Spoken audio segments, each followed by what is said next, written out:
Henrique Martin, Luz inteiramente gasta por Deus, 1781-1812. Ajoelhado na praia da Índia, Henrique Martin derramava a alma perante o Mestre e orava: Amado Senhor, eu também andava no país longínquo. Minha vida ardia no pecado. Desejaste que eu me tornasse não mais um tição para espalhar a destruição, mas uma tocha brilhando por ti.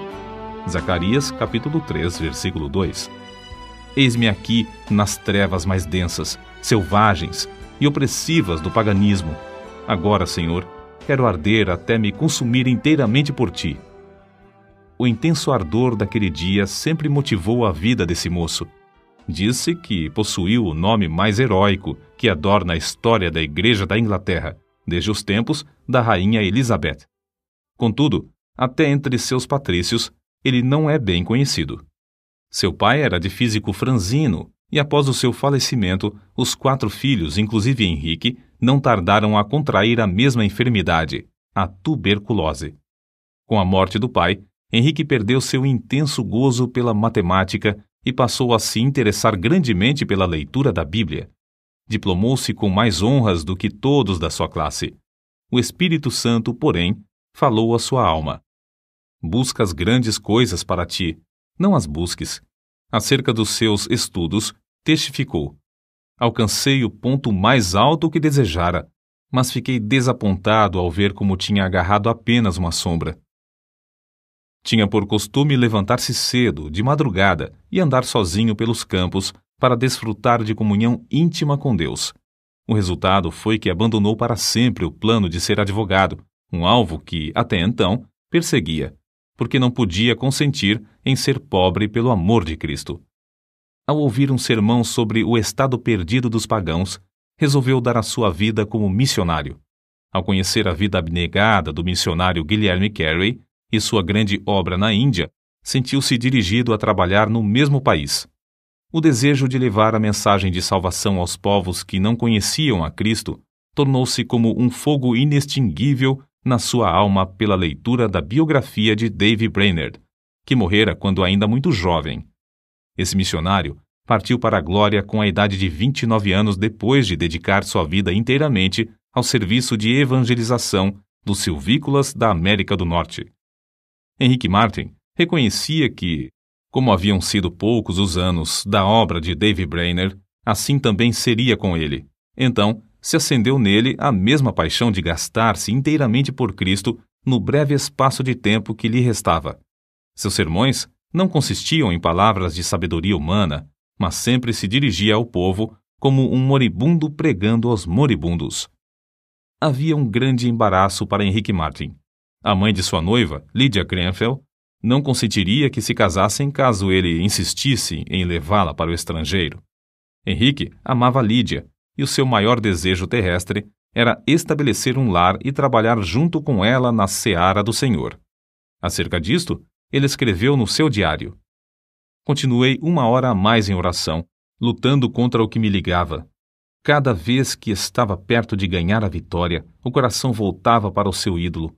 Finalmente, deitei-me sentindo grande mágoa. Então, lembrou-se de Dave Brainerd, o qual negava a si mesmo todos os confortos da civilização. Andava grandes distâncias sozinho na floresta, passava dias com fome e, depois de assim se esforçar por 5 anos, voltou para falecer tuberculoso nos braços da sua noiva, Jerusa, filha de Jonatas Edwards. Por fim, Henrique Martin também ganhou a vitória, obedecendo a chamada para sacrificar-se em prol da salvação dos perdidos. Ao embarcar para a Índia, em 1805, escreveu: Se eu viver ou morrer, que Cristo seja magnificado pela colheita de multidões para ele. A bordo do navio, ao afastar-se da sua pátria, Henrique Martin chorou como uma criança. Contudo, nada podia desviá-lo da sua firme resolução de seguir a direção divina. Ele era um tição arrebatado do fogo, e repentinamente dizia: Que eu seja uma chama de fogo no serviço divino. Depois de 9 longos meses a bordo, e quando já se achava perto do seu destino, passou um dia inteiro em jejum e oração. Sentia quão grande era o sacrifício da cruz e como era igualmente grande a sua responsabilidade para com os perdidos na idolatria da Índia. Continuava a repetir: tenho posto vigias sobre os teus muros, ó Jerusalém. Eles não se calarão jamais, em todo o dia, nem em toda a noite. Não descanseis vós os que fazeis lembrar a Jeová, e não lhe deis a ele descanso, até que estabeleça, e até que ponha a Jerusalém por objeto de louvor na terra. Isaías capítulo 62, versículo 6. A chegada de Henrique Martyn à Índia, no mês de abril de 1806, foi também em resposta à oração de outros. A necessidade era tão grande nesse país que os poucos obreiros concordaram em se reunir em Calcutá de 8 em 8 dias para pedir a Deus que enviasse um homem cheio do Espírito Santo e poder à Índia. Martyn, logo ao desembarcar, foi recebido alegremente por eles como resposta às orações. É difícil imaginar o horror das trevas em que vivia esse povo, entre o qual Martyn se achava. Um dia, perto do lugar onde se hospedara, ouviu uma música e viu a fumaça de uma das piras fúnebres de que ouvira falar antes de sair da Inglaterra. As chamas já começavam a subir do lugar onde uma viúva se achava sentada ao lado do cadáver de seu marido morto. Martyn, indignado, esforçou-se, mas não pôde conseguir salvar a pobre vítima. Em outra ocasião, foi atraído pelo ruído do símbolo a um lugar onde o povo fazia culto aos demônios. As pessoas ali reunidas se prostravam perante o ídolo, obra das suas próprias mãos, a quem adoravam e temiam. Martyn sentia-se mesmo na vizinhança do inferno. Cercado de tais cenas, ele se aplicava mais e mais, sem se cansar, dia após dia, a aprender a língua. Não desanimava com a falta de fruto da sua pregação, reconhecendo ser de maior importância traduzir as Escrituras e colocá-las nas mãos do povo. Com esse alvo, perseverava cuidadosamente no trabalho de tradução, aperfeiçoando a obra pouco a pouco e parando de vez em quando para pedir o auxílio de Deus. Extraído de um dos seus sermões, conservados no Museu Britânico, o próximo texto denota como a sua alma ardia no firme propósito de dar a Bíblia ao povo. Pensai na situação triste do moribundo, que apenas conhece bastante da eternidade para temer a morte, mas não conhece bastante do Salvador para olhar o futuro com esperança. Não pode pedir uma Bíblia para saber algo sobre o que se firmar, nem pode pedir à esposa ou ao filho que lhe leiam um capítulo para o confortar. A Bíblia, é um tesouro que eles nunca possuíram.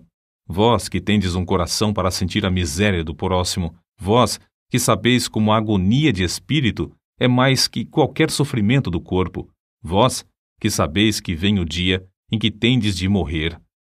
Dai-lhes aquilo que lhes será um conforto na hora da morte. Para suprir os povos da Índia e da Pérsia com a Bíblia em suas próprias línguas, Martyn aplicou-se à obra de tradução das Escrituras de dia e de noite, até mesmo quando descansava e quando em viagem. Não diminuía a sua marcha quando o termômetro registrava um intenso calor de 70 graus, nem quando sofria da febre intermitente, nem com um avanço da peste branca que ardia no seu peito. Como David Brainerd, cuja biografia sempre serviu para inspirá-lo, Henrique Martyn passou dias inteiros em intercessão e comunhão com o amado, seu querido Jesus. Parece, escreveu ele, que posso orar para sempre, sem nunca cansar. Quão doce é andar com Jesus e morrer por ele. Para ele, a oração não era uma formalidade, mas um meio certo de quebrantar os endurecidos e vencer os adversários. 6 anos e meio depois de ter desembarcado na Índia, enquanto empreendia longa viagem, faleceu com a idade de 31 anos. Separado dos irmãos, do resto da família, com a noiva esperando-o na Inglaterra e cercado de perseguições, foi enterrado em lugar desconhecido. Era grande o ânimo, a perseverança, o amor, a dedicação com que trabalhava na seara do seu Senhor. O zelo ardeu até ele se consumir nesse curto espaço de 6 anos e meio. É-nos impossível apreciar quão grande foi a sua obra, feita em tão poucos anos. Além de pregar, conseguiu traduzir porções das Sagradas Escrituras para as línguas de 1/4 parte de todos os habitantes do mundo. O Novo Testamento em hindu, hindustão e persa, e os evangelhos em judaico-persa são apenas uma parte das suas obras. 4 anos depois da sua morte, nasceu Fidelia Fiske, no sossego da Nova Inglaterra. Quando ainda aluna na escola, leu a biografia de Henrique Martin. Andou 45 quilômetros de noite, sob violenta tempestade de neve, para pedir à sua mãe que a deixasse ir pregar o evangelho às mulheres persas. Ao chegar à Pérsia, reuniu muitas mulheres e lhes contou sobre o amor de Jesus, até que o avivamento em Oromiar tornou-se outro Pentecostes. Se Henrique Martin, que entregou tudo para o serviço do Rei dos Reis, pudesse visitar a Índia e a Pérsia hoje, que grande obra encontraria! Obra feita por tão grande número de fiéis filhos de Deus, nos quais ardeu o mesmo fogo pela simples leitura da biografia desse pioneiro.